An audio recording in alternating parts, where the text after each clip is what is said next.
युवक मैंने प्रश्न पचारुंट जे गोपाल भाई पारिवारिक विशृंखला एत बढ़ी जाइए डिवोर्स बढ़ी चली एवं भल पाउथुबा संबंध भितर फाटक सृष्टि होची ये कहीं होता कारण कौन धन संपत्ति पद पदपी यह महाराज मान पाखरे राजा पाखरे पद पदपी धन संपत्ति थिला तापर भी सेमाने श्रृंखलित भाव थिले एमिति कि भगवान श्री रामचंद्र थिले अयोध्यार राजा आमे भगवान बोली ग्रहण करुछि तेबे कौन रही जाइछि अभाव ये सबुठारु बड़ प्रश्न आम भितरे आम पाखरे कौन अभाव रही पूर्वाचार्य माने जो पथ देखैथिले सकाळे संध्या बेले तुम टिके प्रार्थना कर देखिबो जो कौन से परिवार भितरे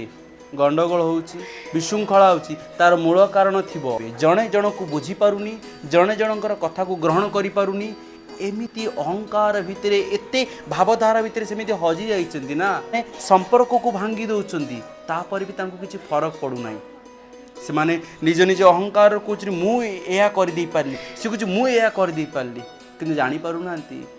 घरटी भांगी जाउछि परिवारटी भांगी जाउछि किंतु सेमाने जदी एतिकी इगोरे एतिकी दृढ़तार सहित जहाँ भी हो जाऊना कहीं आमे प्रतिदिन प्रार्थना करिबा प्रतिदिन आम परिवार भितर जोगटी करवा सकाळे संध्या बेले प्रतिदिन आमे प्रार्थना करिबा एतिकी जदी सेमाने करूथांते ना मु सत कथा कहूछि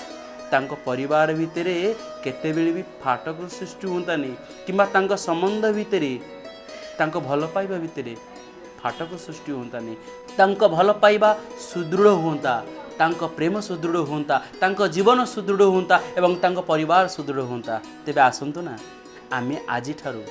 आजि संध्या ठारू आमे प्रार्थना करिबा भागवत पढ़िबा गीतार गोटी श्लोक पढ़िबा देखिबे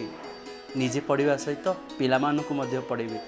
देखिबे परिवार ना वैकुंठरे परिणत हो आ वैकुंठ केतेबेले हबो जेतेबेले पर्यंत पिलामाने देवता हेइ नांती ना परिवार वैकुंठ हो पारिबो नाही आसंतु सुदृढ़ करिबा निजको गढ़िबा रहुछि राधे राधे।